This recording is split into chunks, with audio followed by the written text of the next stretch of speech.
Hey guys, my name is Caedmon and welcome to my channel. Today is the release day of the Isle of Armor expansion pass for Pokemon Sword and Shield on Nintendo Switch. So to celebrate today, I thought that I would do a very simple, easy, colorful makeup look inspired by Galarian Slowpoke, which is available to anybody who has previously or currently purchasing the expansion pass. I am a huge Pokemon fan. That's actually what got me to buy my Nintendo Switch back in January. I was a little bit late to the party considering Pokemon Sword and Shield came out in November, but earlier in January, Nintendo announced expansion passes for Pokemon Sword and Shield, the first being Isle of Armor, which releases today, and the second being Crown Tundra, which will release sometime this fall. I definitely didn't want to miss out on this. I got back into Pokemon last year when my fiance bought me a Nintendo DS and Pokemon Sun, and since then I've just been playing almost non-stop. I've been buying games, playing Pokemon Go. It's just been non-stop Pokemon. It's one of the only positive things that I've grasped onto in the last few months, so I'm definitely excited for the release of this expansion pass. I want this to be a rather simple look. It's not going to be very intricate. It's going to be recreatable for anybody who has these colors.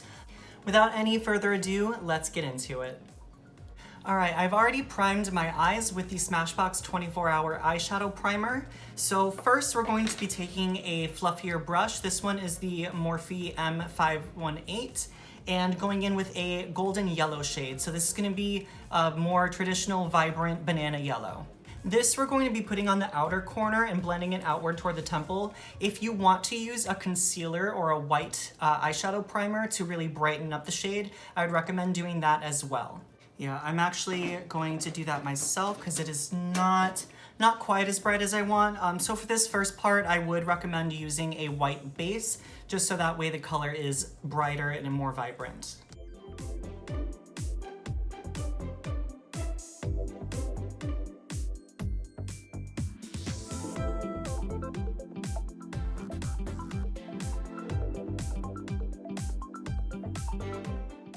And then I'm working that right about to where under my arch is, as far as blending it into the crease.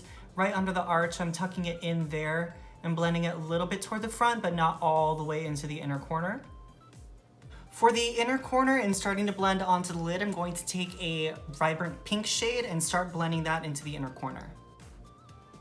And this shade is to represent the original coloring of Slowpoke that is still present in Galarian Slowpoke. But as you can see from the image, it does have an additional yellow element to it. We're gonna meet that right under the brow bone to meet with that yellow. Again, with this shade, we're not gonna go directly into the very inner corner because I have a little plan for that later. So just build up that color to your desired intensity. You can make it a little bit more of a wash of color or build it up to a really bold pink.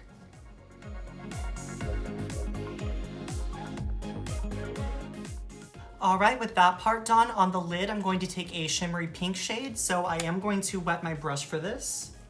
And we're gonna put that on the lid right over where we just did that pink.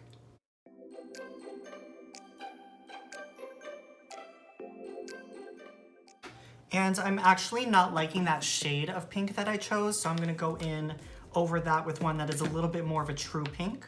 Yeah, that one's better. The first one was just a little bit too orangey, so more of a true pink if you have one.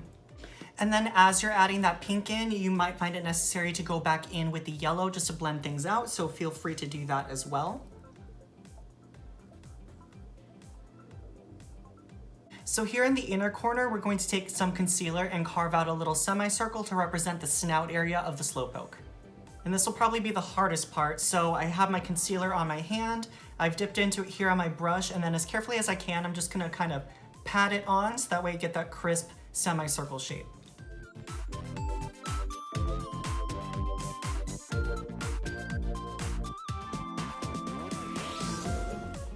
And if you need to go back over it, you can if you have an unsteady hand like I do. All right, and then once we have that carved out, we're going to set it with a bone color shadow. This one is a little bit peachier than I was going for, but it's up to your interpretation. All right, so from here, I'm gonna start working on the lower lash line. In this inner part, right under that bone-colored snout area, I'm going to do a little bit more white concealer and add yellow. And then to attach to the yellow on the outer corner on the lower lash line, we're going to do pink again. So this time I'm just going to take a little bit of the white on my brush and try to make it as focused but diffused as I can. And then once that concealer is on, we're gonna go back into the yellow. And we're just gonna pat that right over onto the lower lash line.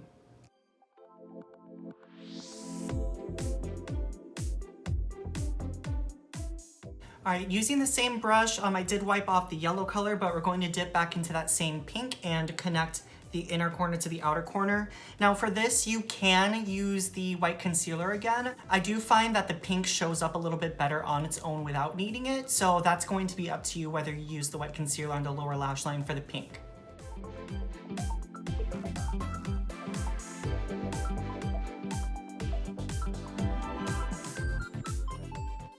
All right, so I am going to add some mascara and then we'll be right back to work on the rest of the face.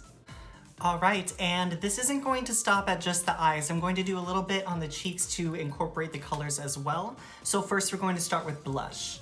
Now for blush, you're gonna want it to be pink. You can use liquid, powder, you can use an eyeshadow if you want. You can use the same eyeshadow that we used on the eyes for the pink. For this look, I'm going to try out a liquid blush first. This one is a little bit more buildable, so I'm going to go in easy at first. All right, so I have some of that on my brush. We're just gonna start stippling that on and blending it out. And of course, with your blush, you can make it as natural or as bright as you want it to. For the look today, since I'm going for something a little bit more cartoonish and bold, I'm gonna make mine a little bit more colorful on the cheek. Once you've built up the blush to your desired intensity, then we're gonna move on to highlight. For this look, you're gonna wanna use something more golden or yellow toned. So I am taking my fan brush and dipping into mine. And I'm gonna pop that on the cheekbone, work it up to the temple, feather it around the tail of my brow. And there you go, you have your nice little color story on the cheek that complements the color story on the eyes. All right, and that is it for this look. I have put on a little bit of nude lipstick with a pink gloss on top, but this is the finished look inspired by Galarian Slowpoke. I had a really good time making this look. It's something that I might want to do more often is create looks based on Pokemon color stories, just because it is something that is a hobby of mine. It's something that makes me happy, and so is makeup. So I would look forward to doing something like this in the future. Let me know what you think, or if you want me to do a look based on a certain Pokemon, I would love to do that again. Let me know if you are getting the Isle of Armor expansion pass or Pokemon Sword and Shield, and while you're at it, go ahead and add me so we can do raids and trade with each other. I'll leave my Switch friend code down below. I hope you guys enjoyed making this look with me. Please like, comment, and subscribe, and follow me on Instagram at Caedmon-Cosmetics. I hope you guys have a great day, and remember that you are clearly beautiful.